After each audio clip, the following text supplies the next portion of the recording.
Friends कैसे हैं? आशा करता हूँ बहुत अच्छे होंगे। जैसा कि मालूम है आप लोगों को कि ज्ञान बिंदु का जो है आप लोगों के full to full mock test जो आप लोगों का कराया जा रहा है वो क्लासेज आपके लिए बिल्कुल ये तीसरा मॉक टेस्ट के साथ हम लोग आ चुके हैं। और जैसे कि आप लोगों को मैंने बताया हुआ है कि आप जो है आप लोगों के बिहार पुलिस के एग्ज़ाम में मात्र आपके जो है 10 से 12 दिन का समय बच चुका है, ठीक है?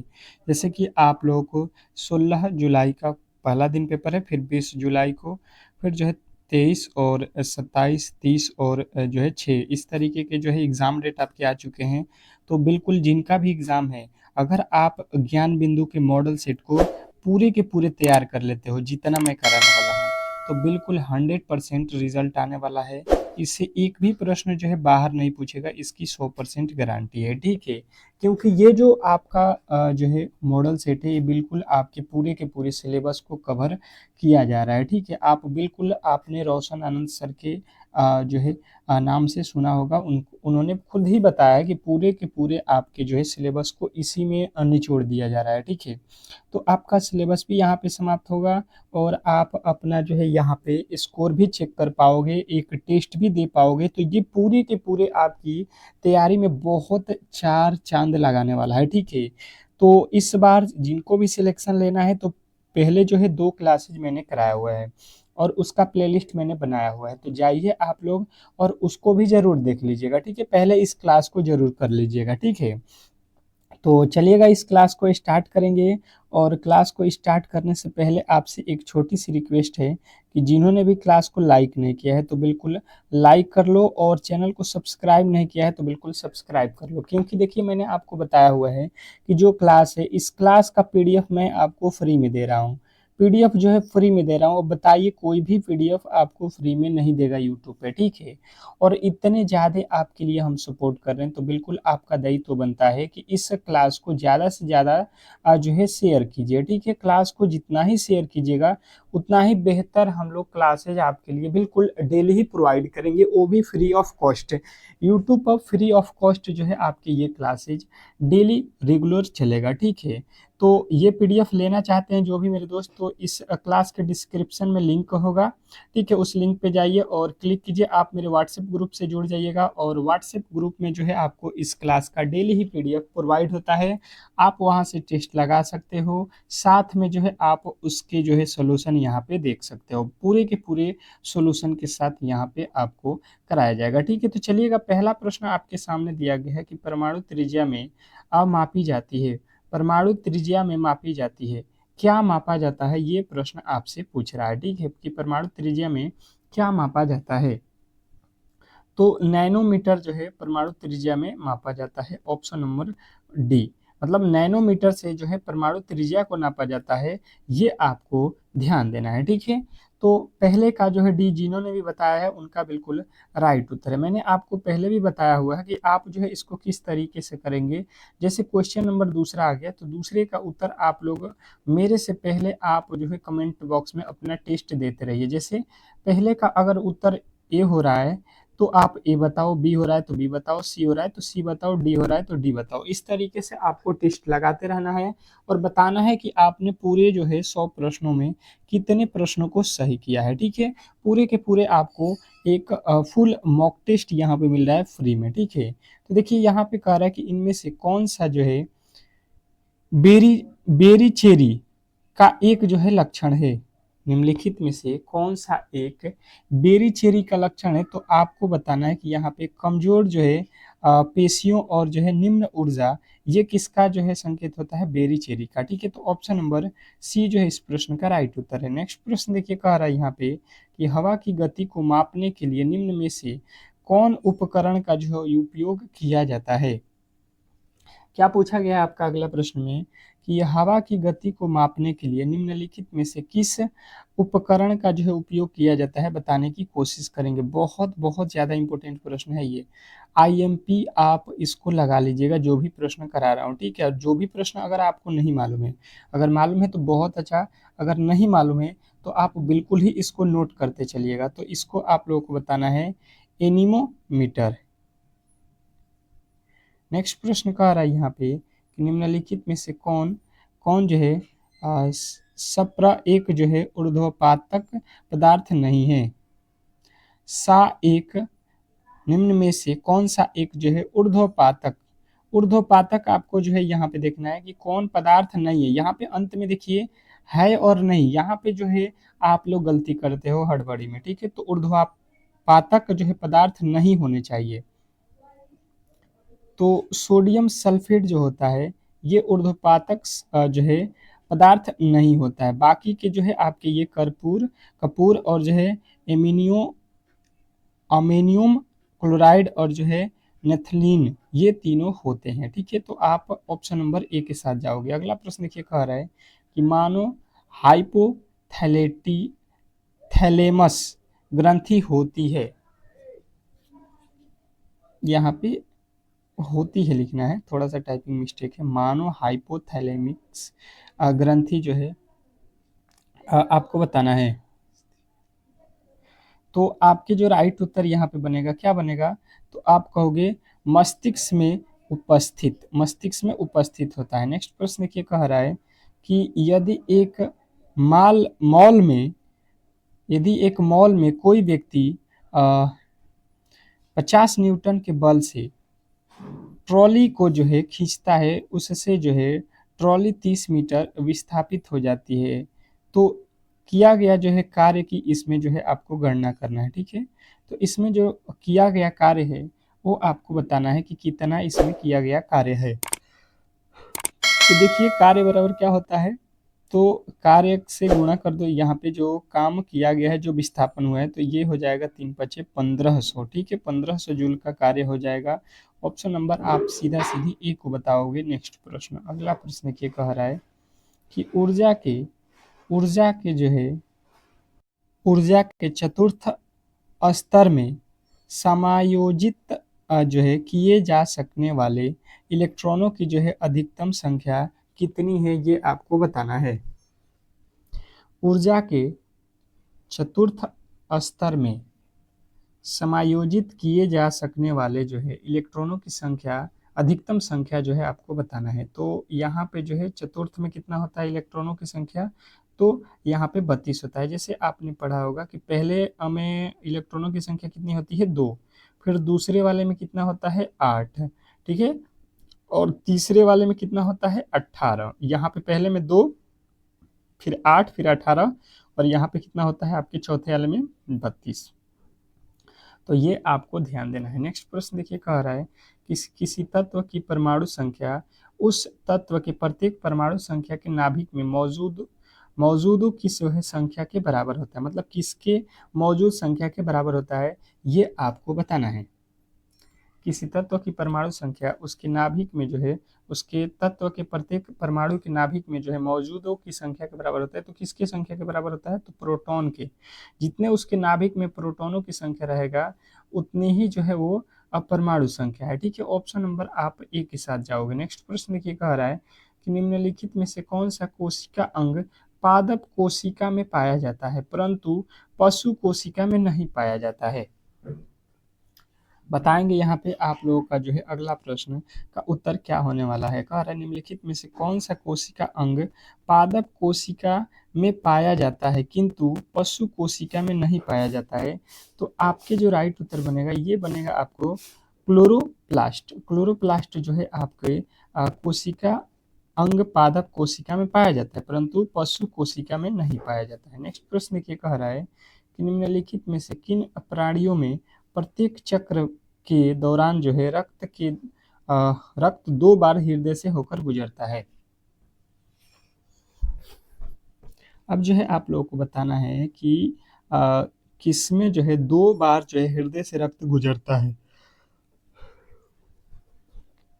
तो आपके जो उत्तर बनेगा स्तनधारी और पक्षी और जो है सरीसृप वर्ग में जो भी जीव होते हैं उसमें क्या होता है, रक्त जो है 2 बार जो है यहाँ पे हृदय से होकर गुजरता है, ठीक है। आपको बिल्कुल याद रखना है। नेक्स्ट प्रश्न देखिए कह रहा है कि निम्नलिखित में से कौन सी घटना घर्षण के बिना होनी मुश्किल है। निम्नलिखित में से कौन सी घटना घर्षण के बिना होना जो है मुश्किल होता है, ये आपको बताना है। बताने की कोशिश करेंगे सभी लोग कि जो है इस प्रश्न का राइट उत्तर क्या होने वाला है, बताइएगा। देखिए 10वें नंबर क्वेश्चन पे आ चुके हैं और बिल्कुल ही आपके जो है यहाँ पे स्कोर बिल्कुल अधिक होना चाहिए, ठीक है। कम से कम तो आपके जो है हर एक सेट में 50 प्लस तो आपके मार्क्स आना ही चाहिए। अगर 50 प्लस कर रहे हो तो बिल्कुल बहुत जो है आप लोगों की तैयारी अच्छी है।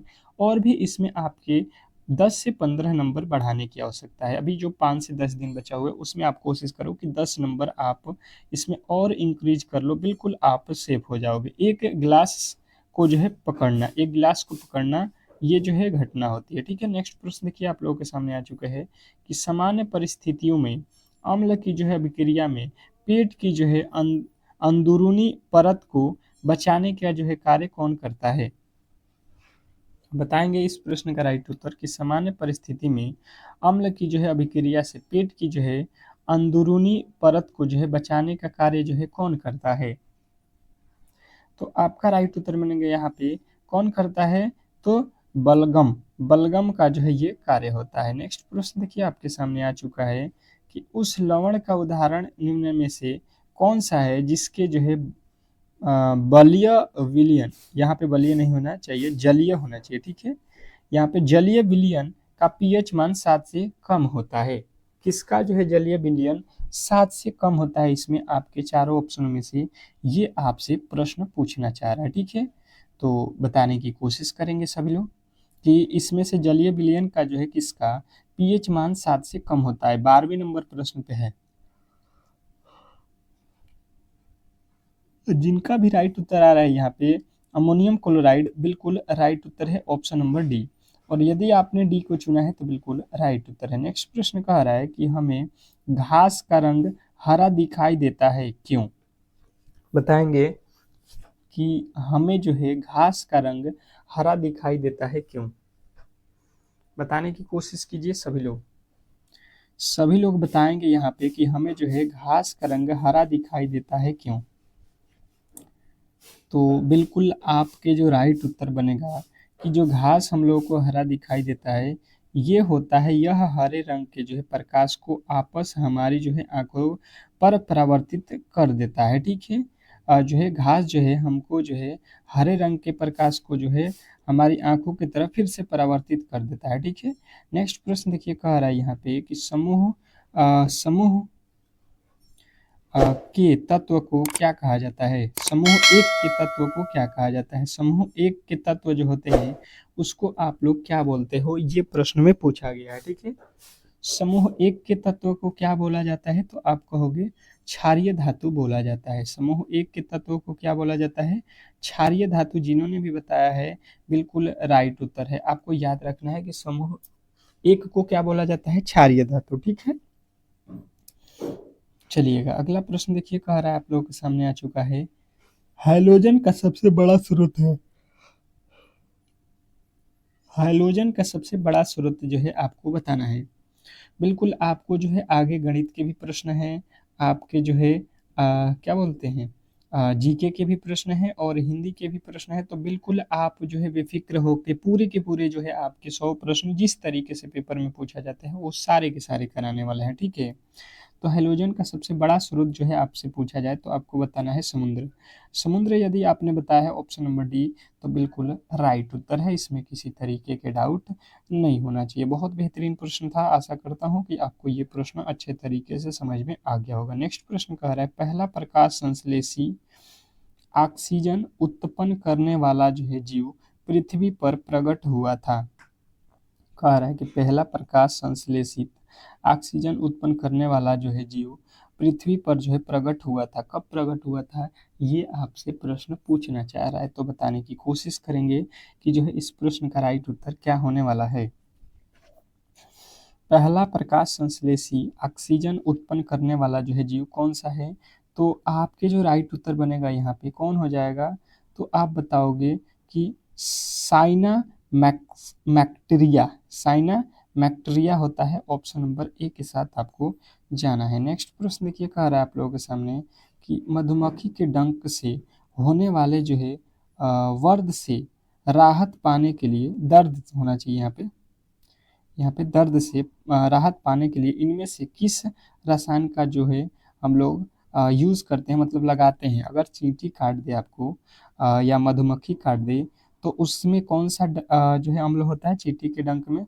तो फार्मिक अम्ल होता है, जिसके कारण हम लोग को दर्द महसूस होता है। तो वहाँ पे हम कौन सा अम्ल लगा दें, क्या लगा दें, ताकि जो है वो क्या हो जाए, जो है हमें दर्द ना हो। तो आप बताओगे क्या? तो आप कहोगे NaHCO3। NaHCO3 का प्रयोग करेंगे, जिसके कारण वो जो है हमें दर्द महसूस नहीं होने देगा। अगला प्रश्न कह रहा है कि जाइलम का जो है इनमें से कौन सा जो है घटक जल के जो है परिवहन में कार्य नहीं करता है? जाइलम का जो है इनमें से कौन सा घटक जल के जो है परिवहन में कार्य नहीं करता है, ये आपको बताना है। बताने की कोशिश करेंगे सभी लोग। सभी लोग बताएंगे इस प्रश्न का जो है राइट उत्तर क्या होने वाला है। तो जिनका भी उत्तर आ रहा है जाइलम तंतु, बिल्कुल राइट उत्तर है ऑप्शन नंबर सी, जाइलम तंतु। ठीक है, नेक्स्ट प्रश्न की ओर चलेंगे और अगला प्रश्न देखिए कह रहा है कि इनमें से कौन सा जो है रसायन जल में घुलनशील नहीं है? इसमें बताना है आपको कि इनमें से कौन सा रसायन है जो जल में घुलनशील नहीं है। बताइए, बताने की कोशिश कीजिए सभी लोग कि इस प्रश्न का जो है राइट उत्तर क्या होने वाला है। बिल्कुल, बहुत अच्छा है, बहुत बेहतरीन है, बहुत बेहतरीन प्रश्न है। इनमें से कौन सा जो है रसायन जल में घुलनशील नहीं है? तो आपके जो राइट उत्तर बनेगा यहाँ पे ये हो जाएगा कैल्शियम कार्बोनेट। क्या होता है? कैल्शियम कार्बोनेट जल में घुलनशील नहीं होता है। तो जो भी मेरे दोस्त ऑप्शन नंबर ए के साथ गए हैं, बिल्कुल राइट उत्तर है। नेक्स्ट प्रश्न कह रहा है कि निम्नलिखित में से कौन सा जो है उपकरण रासायनिक ऊर्जा को विद्युत ऊर्जा में परिवर्तित करता है? निम्नलिखित में से बताना है आपको कि वह कौन सा उपकरण है जो विद्युत ऊर्जा को रासायनिक ऊर्जा में परिवर्तित करता है। सॉरी, रासायनिक ऊर्जा को विद्युत ऊर्जा में। यहाँ पे देखिएगा, रासायनिक ऊर्जा को विद्युत ऊर्जा में कौन बदलता है, ये प्रश्न में पूछा गया है। तो आपके जो राइट उत्तर बनेगा यहाँ पे जो है बैटरी क्या करता है, तो रासायनिक ऊर्जा को विद्युत ऊर्जा में बदलता है। ठीक है, बैटरी कौन सा लॉजिक लगाता है, तो रसायन ऊर्जा को जो है विद्युत ऊर्जा में बदलता है। अगला प्रश्न देखिए कह रहा है बिहार में औद्योगिक वित्तीय सहायता प्रदान करने हेतु कौन सा जो है प्रमुख वित्तीय संस्थान है? चलिएगा, बताइएगा सभी लोग कि बिहार में औद्योगिक वित्तीय सहायता प्रदान करने हेतु कौन सा जो है प्रमुख वित्तीय संस्थान है? तो आपके राइट उत्तर बनेगा यहाँ पे बिहार बिहार राज्य वित्तीय नियम। बिहार राज्य वित्तीय नियम आपका राइट उत्तर हो जाएगा ऑप्शन नंबर सी। नेक्स्ट प्रश्न की ओर चलेंगे और अगला प्रश्न आपके सामने है। कह रहा है यहाँ पे अशोक के शासन काल में बौद्ध सभा किस नगर में जो है आयोजित की गई थी? क्या पूछा गया है कि अ, अशोक के शासन काल में बौद्ध सभा अ, किस नगर में जो है आयोजित की गई थी, ये आपको जो है बताना है। बताने की कोशिश कीजिए सभी लोग कि जो है इस प्रश्न का राइट उत्तर क्या होने वाला है। 22वें नंबर प्रश्न का जो है राइट उत्तर आपसे प्रश्न जो है प्रश्न का बताना है। तो आपको बताना है पाटलिपुत्र हो जाएगा। क्या है? पाटलिपुत्र। अशोक के शासनकाल में क्या बताइएगा? पाटलिपुत्र। नेक्स्ट प्रश्न कह रहा है कि बिहार के किस जिले में अभ्रक का जो है भंडार है? बिहार के किस जिले में अभ्रक जो है सबसे ज्यादा जो है उगता है, उत्पन्न होता है? तो आपको यहाँ पे क्या बताना है, बताने की कोशिश कीजिए सभी लोग। क्वेश्चन नंबर 23 पे हम लोग आ चुके हैं और इसके जो राइट उत्तर आपके बन रहे हैं वो आप यहाँ पे बिल्कुल बताने की कोशिश करोगे सभी लोग। तो 23 का राइट उत्तर हो जाएगा गया। गया जिला में जो है आपको बताना है कि सबसे अधिक जो है क्या अभ्रक का जो है भंडार है। नेक्स्ट प्रश्न देखिए कह रहा है कि बिहार में लगभग कितने क्षेत्र पर कृषि कार्य होता है? बिहार के कितने क्षेत्र पर कृषि कार्य होता है, बताने की कोशिश सभी लोग करेंगे। बिहार के लगभग कितने क्षेत्र पर कृषि कार्य होता है, ये बताइएगा। Question number 24। 24 का उत्तर ए होगा कि बी होगा कि सी होगा, बताते चलिए सभी लोग, बताते चलिए कि इस प्रश्न का जो है राइट उत्तर क्या होने वाला है।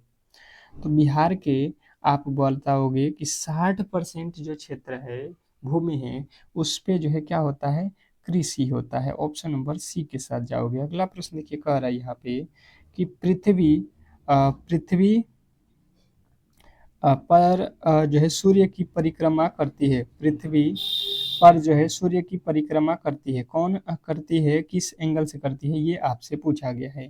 तो अंडाकर जो है आपको बताना है कि परिक्रमा करती है। नेक्स्ट प्रश्न देखिए आप लोगों के सामने आ चुका है। अगला प्रश्न कह रहा है यहाँ पे कि निम्नलिखित में से भारत का कौन सा जो है राज्य जूट निर्मित वस्तु का जो है अधिकतम जो है निर्यात करता है।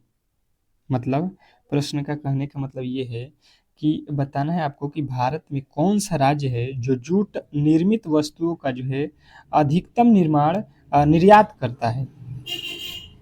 जूट का जो है अधिकतम निर्यात कौन करता है राज्य, तो आपके राइट उत्तर बनेगा पश्चिम पश्चिम बंगाल। पश्चिम बंगाल ऑप्शन नंबर आप सी के साथ जाओगे। नेक्स्ट प्रश्न की ओर चलेंगे और अगला प्रश्न कह रहा है कि 2011 जनगणना के अनुसार कौन सा जो है एक मात्र राज्य था जिसका जो है वर्ष 2001 से 2011 के दौरान ऋणात्मक पातीय जनसंख्या वृद्धि दर आया था। ये बहुत इंपॉर्टेंट प्रश्न है, वीवीआई कर लीजिएगा आप लोग इसको, मोस्ट इंपॉर्टेंट प्रश्न है, ठीक है। और बिल्कुल ही आपके जो है यहाँ पे एग्जाम हॉल में देने वाला ये प्रश्न है, ठीक है। तो बताने की कोशिश कीजिए सभी लोग बताइए इस प्रश्न का राइट उत्तर क्या होगा। तो आप कहोगे नागालैंड एक ऐसा राज्य है जहाँ पे 2001 से जो है 2011 के बीच में इसकी जो जनसंख्या थी घट गई थी। 2001 से लेके जब 2001 में इसकी जो जनसंख्या थी, जब 2011 में इसका जनसंख्या काउंट किया गया तो यहाँ पे इसकी कमी हो गई थी, ठीक ठीक है, ऋणात्मक हो गया था। एक ऐसा यही राज्य है। अगला प्रश्न कह रहा है कि मानव, यहाँ पे क्या है, मानव पूर्वी में निवेश किए मानव पूंजी में निवेश किसके द्वारा किया जाता है। तो यहाँ पे जो है आपको बताना है कि ये जो है आपके सभी तीनों से जो है किया जाता है, ठीक है। मतलब शिक्षा, परिरक्षण और जो है चिकित्सक देख रेख इसमें सभी में होता है। अगला प्रश्न देखिए कह रहा है कि गरीबी हटाओ का जो है नारा किस पंचवर्षीय योजना में मिला था या दिया गया था। गरीबी हटाओ का नारा जो है किस पंचवर्षीय योजना के तहत जो है दिया गया था, बताने की कोशिश करेंगे। गरीबी हटाओ का नारा किस पंचवर्षीय योजना के तहत दिया गया था, बताइएगा। तो 30वें नंबर प्रश्न का जो है राइट उत्तर आप लोग बताओगे क्या होने वाला है। तो सबका उत्तर आएगा तो 5वीं पंचवर्षीय योजना, ऑप्शन नंबर ए। यदि आपने ए को चुना है तो बिल्कुल राइट उत्तर है। नेक्स्ट प्रश्न देखिए कह रहा है कि स्वीडन की राजधानी का नाम क्या है। स्वीडन की राजधानी का नाम जो है बताना है। स्वीडन की राजधानी का जो है नाम आपसे पूछा जा रहा है, तो बताने की कोशिश कीजिएगा सभी लोग कि इस प्रश्न का जो है राइट उत्तर क्या होने वाला है। स्वीडन की राजधानी का जो है नाम जो है बताने की कोशिश सभी लोग करेंगे। 31वें नंबर प्रश्न पे आ चुके हैं और जिनका भी राइट उत्तर आ रहा है यहाँ पे स्टॉकहोम बिल्कुल राइट उत्तर है। स्टॉकहोम बिल्कुल right Uttar, option number A के साथ आपको जाना है। नेक्स्ट प्रश्न देखिए आपके सामने आ चुका है कि उपराष्ट्रपति को अपना जो है कार्यकाल समाप्त होने से पूर्व अपने पद से हटाने का जो है अधिकार निम्नलिखित में से किसके पास है, ये आपको बताना है। बताइएगा यहाँ पे कि उपराष्ट्रपति को अपने कार्यकाल समाप्त होने से पूर्व अपने पद से हटाने का जो है अधिकार निम्नलिखित में से किसके पास है। तो आपके जो राइट उत्तर बनेगा यहाँ पे क्या बनेगा, तो आप कहोगे कि ये जो है राज्यसभा के पास है। ऑप्शन नंबर ये जो है आपका बिल्कुल राइट उत्तर है, ठीक है। नेक्स्ट प्रश्न, अगला प्रश्न की ओर चलेंगे और अगला प्रश्न आपके सामने कह रहा है कि भारत के किस राज्य के राज्यपाल के पद का जो है आधिकारिक जो है कार्यकाल कितने वर्ष का होता है, ये आपसे पूछा गया है, ठीक है। बताएंगे यहाँ पे कि भारत के किसी राज्य के राज्यपाल के पद का जो है आधिकारिक कार्यकाल कितने वर्षों का होता है। तो राज्यपाल किसी भी राज्य का है तो वो कितने वर्षों तक रह सकता है, ये प्रश्न पूछना चाह रहे हैं। तो आप जो है भाई साहब जो है 5 वर्षों के लिए चुने जाते हैं। ये तो बिल्कुल आप इजीली सॉल्व कर सकते थे। नेक्स्ट प्रश्न ये कह रहा है कि गौतम बुद्ध ने अपना जो है उपदेश दिया। ये मतलब बताना है कि गौतम बुद्ध जो थे वो अपना पहला उपदेश सबसे पहले कहाँ पे दिए थे, ठीक है, ये प्रश्न के कहने का मतलब है। तो सारनाथ में दिए थे, बिल्कुल सारनाथ आपको याद रखना है, कहाँ दिए थे, सारनाथ में, ठीक है।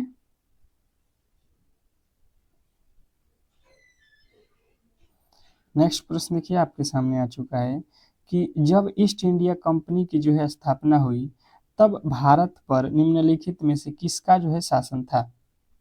जब भारत में ईस्ट इंडिया कंपनी की स्थापना हुई तो भारत में जो है किसका शासन चल रहा था, ये आपसे प्रश्न पूछना चाह रहा है, ठीक है।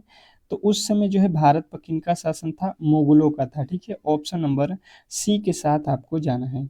नेक्स्ट प्रश्न की ओर चलेंगे और अगला प्रश्न कह रहा है कि दांडी मार्च, जिसे साल्ट मार्च और जो है दांडी सत्याग्रह के नाम से भी जाना जाता है, निम्नलिखित में से किस आंदोलन के जो है शुरू होने के कारण बना है,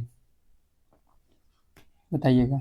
दांडी मार्च, जिसे साल्ट मार्च और दांडी सत्याग्रह के नाम से जाना जाता है, निम्नलिखित में से किस आंदोलन के जो है शुरू होने के कारण जो है ये बना, ये आपको बताना है। तो आपके जो राइट उत्तर बनेगा ये जो है आपके क्या हो जाएगा, तो ये सविनय अवज्ञा आंदोलन के तहत, ठीक है। नेक्स्ट प्रश्न, अगला प्रश्न देखिए कह रहा है हिंदी वर्णमाला के जो है अनुसार पंग पंग माक्षरों की जो है संख्या कितनी है, पंच माक्षरों की जो है संख्या आपको बताना है हिंदी वर्णमाला के अनुसार। तो हिंदी वर्णमाला के अनुसार कितने हैं, पंच माक्षरों, यहाँ पे अक्षरों होना चाहिए, यहाँ पे आपके बताना है कि 5 होते हैं, ठीक है। ऑप्शन नंबर आप बी के साथ जाओगे। नेक्स्ट प्रश्न कह रहा है कि घृणा, आश्चर्य, हर्ष आदि अ, भारियों को जो है व्यक्त करने वाले शब्द के साथ किस विहन का जो है प्रयोग किया जाता है, किस विहन का प्रयोग किया जाता है। तो आपके जो राइट उत्तर बनेगा ये आप बताओगे कि ये बनता है आपके विस्मय आदि बोधक चिन्ह का, ठीक है। नेक्स्ट प्रश्न, अगला प्रश्न देखिए कह रहा है कि इनमें से जीव जीवन वाक्य सर्वनाम का जो है प्रयोग किस में होता है, निजवाचक यहाँ पे है, निजवाचक जो है सर्वनाम का निम्नलिखित में से किस में प्रयोग होता है। तो आप लोग कहिएगा कि निजवाचक जो है इसमें आपकी किस में हुआ है, यह समस्या मैं आप ही हल कर लूंगा, मैं आप ही मने मैं अपने आप ही हल कर लूंगा। तो निजवाचक होता है जो काम अपने आप आपके पे घटती है, जो घटनाएं स्वयं पे बात आ जाए तो वो निजवाचक होता है, ठीक है। अगला प्रश्न देखिए कह रहा है कि भुजा का बहुवचन क्या होगा, भुजा जो होता है भुजा उसका बहुवचन बताना है, ठीक है। भुजा का बहुवचन आप बताओ। तो भुजा का बहुवचन क्या आपने देखा होगा, भुजाएं लिखा होता है मैथ में, आपने पढ़ा होगा अच्छे तरीके से, भुजाएं तो इस तरीके से लिखा जाता है, ठीक है, भुजा को जो है भुजाएं बोला जाता है। अगला प्रश्न कह रहा है प्रतिष्ठा शब्द में उपस्वर्ग, प्रतिष्ठा शब्द में उपस्वर्ग बताना है, प्रतिष्ठा शब्द में उपस्वर्ग आपको बताना है। प्रतिष्ठा शब्द में उपस्वर्ग यहाँ पे प्र है, ठीक है, चलिएगा सुधार लीजिएगा। तो प्रतिष्ठा शब्द में क्या हो जाएगा, प्र हो जाएगा आपका उपस्वर्ग, ठीक है। चलिएगा अगला प्रश्न देखिए आपके सामने आ चुका है और ये देखिए मैथ के प्रश्न आ चुके हैं। क्या कह रहा है कि 6 क्रमागत सम संख्याओं का जो है औसत 35 है, इन 6 संख्याओं में से सबसे बड़ी और सबसे छोटी संख्या का जो है योगफल ज्ञात कीजिए। ये मैथ का प्रश्न है तो मैं चाहूंगा कि आपको 10 सेकंड का समय दूं और आप जो है उन 10 सेकंड में कोशिश करो कि इस प्रश्न को सॉल्व कर दो अपने खुद से, ठीक है। जो भी क्लास को देख रहे हैं बिल्कुल क्लास को बिल्कुल ही लाइक नहीं किए हैं तो आपसे रिक्वेस्ट रहेगा कि आपके लिए अगर हम इतना मेहनत कर रहे हैं, 2-2 मॉडल सेट एक दिन में, 2-2 टेस्ट एक दिन में अगर करा रहे हैं तो बिल्कुल आपका भी दायित्व बनता है कि इस क्लास को ज़्यादा से ज़्यादा लाइक करो, शेयर करो, ताकि लगे मुझे कि हाँ आप लोग इस क्लास को पसंद कर रहे हो। तो इसका जो है क्लास हम लोग और बेहतर लाने की कोशिश करेंगे। तो देखिए 35 औसत है, ठीक है, औसत दिया है यहाँ पे 35 और ये बोल रहा है सम संख्या। क्रमागत सम संख्या, क्रमागत का मतलब होता है एक के बाद एक। तो मैंने 35 देखा तो ये तो विषम है, तो इसके पहले सम क्या आता है, तो इसके पहले 34 आता है और इसके बाद में आता है 36। तो यानी कि यहाँ पे एक संख्या 34, एक संख्या 36 हो गया। इसके बाद चलेंगे तो एक जो है इसके क्रमागत है, तो 36 के बाद 38 आता है, 38 के बाद 40 आता है। कितनी संख्याएं हैं, तो 6 संख्याएं हैं। तो इधर भी आ जाओगे तो 34 के बाद कितना आता है, 32, और 32 के पहले आता है 30। देखो कितने संख्याएं हमने ले लिया, 3 इधर और 3 इधर, 6 संख्याएं थी ये, 6 संख्या हमको मिल गया। ये बोला है सबसे छोटी संख्या तो 30 है, और सबसे बड़ी संख्या तो आपको मिल गया है 40। इसको जोड़ोगे तो कितना आपका आ जाएगा इनका योग, कहोगे भाई साहब 70 आ जाएगा। इसमें तो किसी तरीके के आपके प्रॉब्लम भी नहीं होगा, और कॉपी कलम की आवश्यकता भी नहीं पड़ेगी। बिल्कुल ही मैथ में आपको 10 में 10 आना ही चाहिए, ठीक है। बिल्कुल बहुत इंपॉर्टेंट प्रश्न होते हैं मैथ के, और बहुत सरल होते हैं, ठीक है। ऐसा नहीं है कि आप करके नहीं आओगे, बहुत सिंपली है, और बहुत सिंपली आप सॉल्व करोगे। चलिएगा देखिएगा, कह रहा है कि फातिमा और जो है अहमद अहमद की जो है आयु का अनुपात 3:8 है। इनकी जो है वर्तमान आयु का योग जो है 44 वर्ष है। तो इनकी वर्तमान आयु का अंतर निकालिए। अब चलिएगा ये प्रश्न सॉल्व कीजिए। आपकी जो है टाइमिंग बिल्कुल स्टार्ट हो चुकी है, तो बिल्कुल सॉल्व करने की कोशिश करेंगे कि इस प्रश्न का जो है राइट उत्तर क्या होने वाला है। जो भी क्लास को देख रहे हैं बिल्कुल यहाँ पे सॉल्व करिए, बिल्कुल कॉपी और कलम लेके बैठिए मैथ के प्रश्नों के लिए, क्योंकि इसको जो है आपको याद करने से नहीं होगा, इसको सीखना पड़ेगा, ठीक है। और मैं कोशिश कर रहा हूँ कि आपको मैथ के हर एक जो टॉपिक से प्रश्न पूछे जाते हैं उसको क्लियर ही समझा दूँ, ताकि मैथ में तो 10 के 10 बिल्कुल नंबर आपके पक्के हो जाएं, ठीक है। बिल्कुल कह रहा है कि फातिमा और जो है अहमद की आयु का अंतर जो है 3:8 है। यहाँ पे देखिए फातिमा हो गया, एफ एफ से लिख देता हूँ फातिमा को, और यहाँ पे अहमद को ए से लिखता हूँ, ठीक है। ये बोल रहा है यहाँ पे, ये बात यहाँ पे ये कह रहा है कि भाई साहब ये जो फातिमा है और ये अहमद है, इनके जो है अनुपात है 3:5। मैंने मान लिया कि ये 3x है, ये 5x है, यही मान सकते हैं। अब यहाँ पे हुआ क्या, इनके वर्तमान आयु का योग जो है 44 है, तो इनके योग निकाल लो। तो मैं देख रहा हूँ यहाँ पे 3 और 4 को जोड़ेंगे तो ये लिख रहा है 44। हम 3 सॉरी 8 दिया है ना, 8 और जो है 3 का योग करेंगे तो हमें मिल गया कितना, 11। ये कह रहा है नहीं 44, तो यहाँ से 11 के पहाड़े में कट जाएगा, x के वैल्यू 11 4 44 हो जाएगा, ठीक है। अब इसने बोला कि इनके आयु का जो है अंतर निकालिए। अंतर मतलब क्या होता है, घटाओ। तो देखो इनके आयु का अंतर निकालोगे, यहाँ पे तो किए थे आप प्लस योग किए थे, अब निकाल दो अंतर। तो 8x में से आप क्या कर दो, 3x घटा दो, तो कितना बचेगा, ये बचेगा आपका 5x। और x का वैल्यू कितना दिया है 4, तो 5 गुणे आप 4 कर लेंगे, 5 चौका 20 वर्षों के बीच का, इनके बीच का अंतर कितने वर्षों का है, तो 20 वर्ष का हो जाएगा। ऑप्शन नंबर आप कहोगे ऑप्शन नंबर डी। बिल्कुल सिंपल सा प्रश्न था, बिल्कुल बहुत इजी प्रश्न था, और आशा करता हूं कि आपको बिल्कुल समझ में आ गया होगा। नेक्स्ट प्रश्न देखिएगा, आप लोगों के सामने आ चुका है।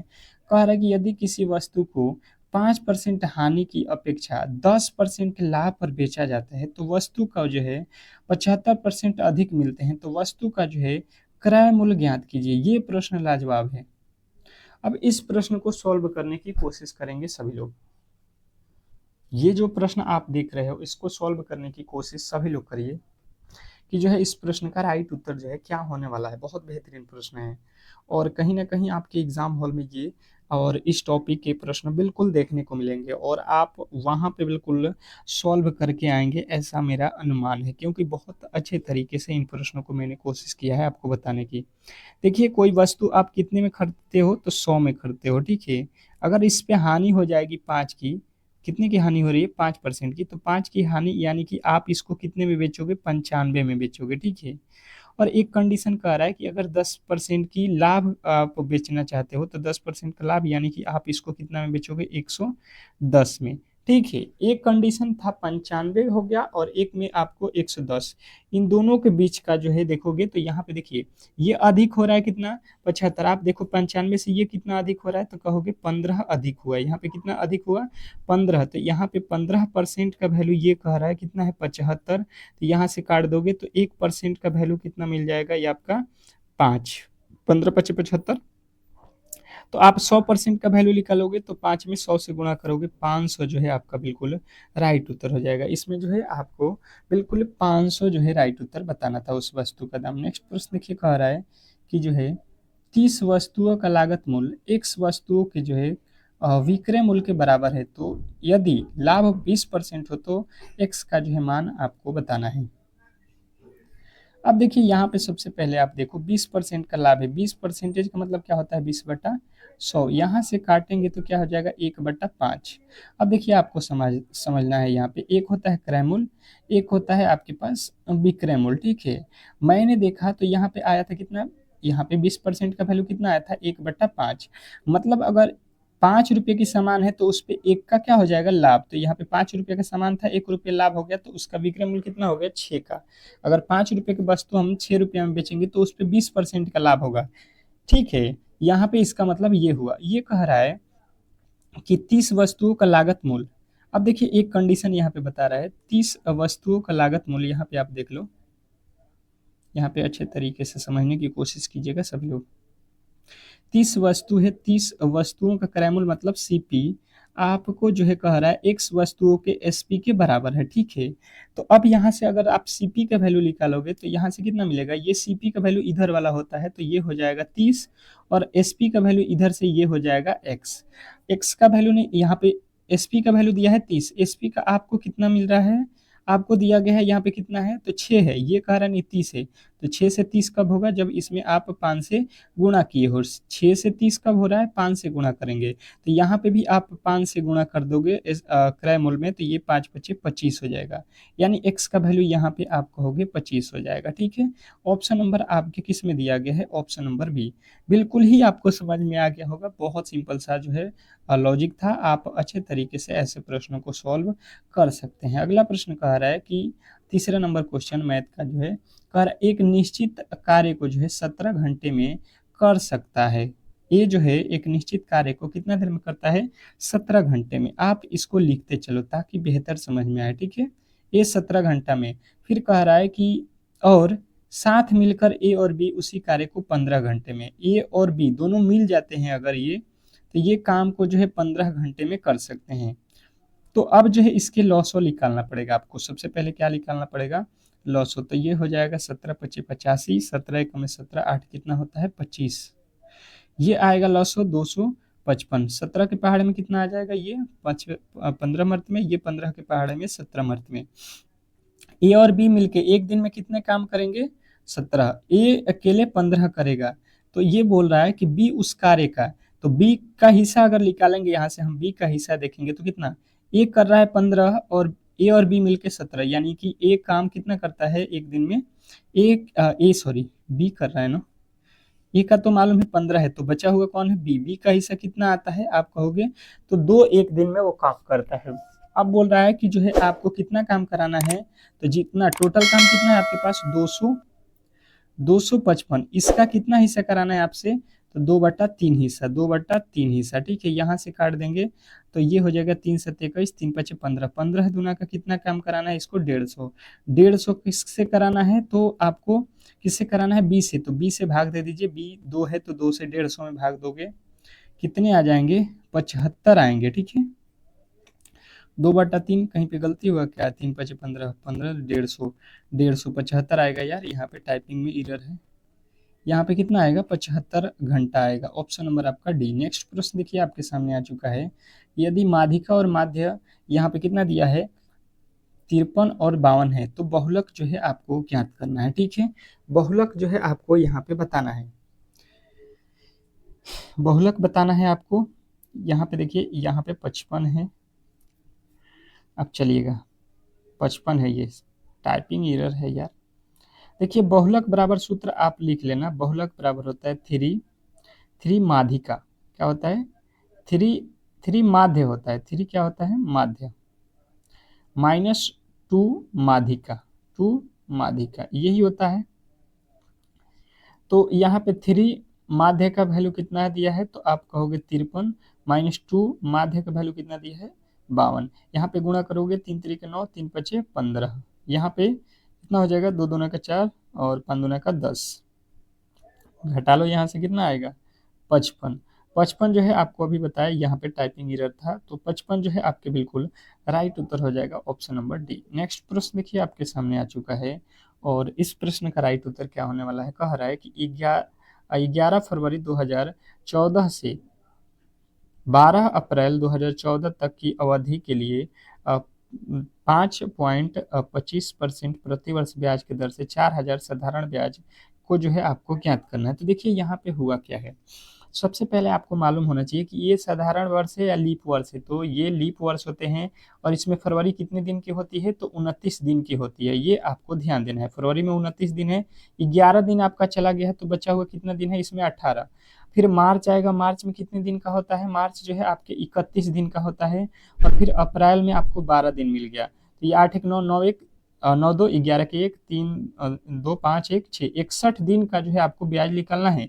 समय आपको 61 दिन दिया गया है। तो साधारण ब्याज बराबर क्या होता है, मूलधन गुणे समय। समय कितना दिया है आपको, और दर कितना दिया है, तो 5.25, और गुणे समय कितना दिया है, 61 दिन, बट्टा में होता है क्या, 100। तो देखिए यहाँ से इसको पॉइंट हटा दोगे तो इसमें और 2 जीरो नीचे आ जाएगा, और 61 जो है आपको कितना दिया है, तो ये दिन में दिया है, तो आपके वर्ष में होता है समय। तो वर्ष, एक वर्ष में कितना दिन समय होगा, 2024 में कितना दिन होगा, तो आप कहोगे ये हो जाएगा आपका 366 दिन। क्यों, क्योंकि ये जो है लीप वर्ष है, ठीक है, तो इसमें एक दिन अधिक होता है। तो एक ये 61 के पहाड़े में 6 मर्त में, ये देखो 3 जीरो से ये आपके 3 जीरो कट जाएगा। अब ये 5 के पहाड़े में 2 मर्त में, ये 5 के पहाड़े में कितना मर्त में कट जाएगा, ये 5 के पहाड़े में 5 एकम 5, ये हो जाएगा 5 पचे 25। ये 2 के पहाड़े में ये 4 कट जाएगा 2 मर्त में, ये 2 के पहाड़े में 3 मर्त में, 105 कितने मर्त में, 35 तिया 105। आप कहोगे ऑप्शन नंबर ए जो है आपका बिल्कुल राइट उत्तर है। आशा करता हूं कि ये प्रश्न भी आपको बहुत अच्छे तरीके से समझ में आ गया होगा। नेक्स्ट प्रश्न देखिए, कह रहा है कि 20% वार्षिक दर से 3 वर्षों के लिए चक्रवृद्धि ब्याज और साधारण ब्याज के बीच का अंतर 240 है, तो ऋण जो है मूलधन ज्ञात करना है। ठीक है, तो 3 वर्षों का फॉर्मूला जो है मैं आपको लिख देता हूँ।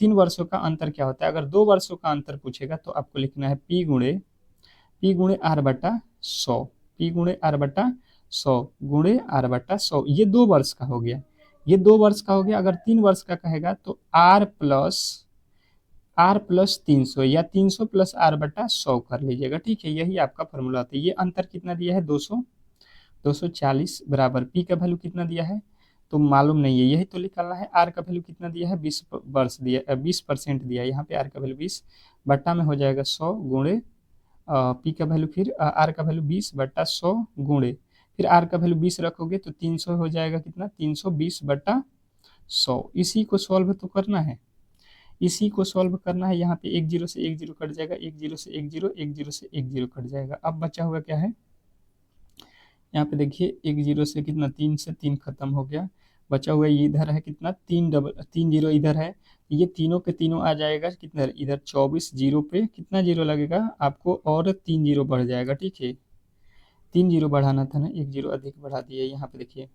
और यहाँ पे देखिए कट जाएगा किससे, 2 दूना का 4, 4 के पहाड़े में कट जाएगा, 4 छक्का 24, 6 हो जाएगा 6। अब 32 यहाँ पे 6 लिखो, यहाँ पे 24 की जगह पे 6, 6 यहाँ पे इसमें भाग दे देना कितने से, 32 से। आपका बिल्कुल राइट उत्तर यहाँ पे आ जाएगा कट के। ठीक है, तो आज के जितने भी प्रश्न थे आप लोगों के लिए इस जो है मॉडल सेट के, बिल्कुल मैंने करा दिया। ठीक है, अगर आपने क्लास को लाइक नहीं किया है तो बिल्कुल लाइक कर दीजिए, चैनल को सब्सक्राइब नहीं किया है तो सब्सक्राइब कर लीजिए। ठीक है, क्योंकि इस तरीके के क्लास जो है आपको डेली ही प्रोवाइड होगा, शाम को 8 PM पे और सुबह के 8 AM पे। दो जो है प्रेस्टिक सेट, दोनों ही आपको सुबह और शाम लगाना है, और अगर आप इस बार सिलेक्शन लेना चाहते हैं तो ठीक है, बिल्कुल आपको PDF भी दूंगा फ्री में। तो ये सारे मटेरियल आपको मिलेंगे, बिल्कुल मिलते हैं नेक्स्ट वीडियो में, तब तक के लिए धन्यवाद।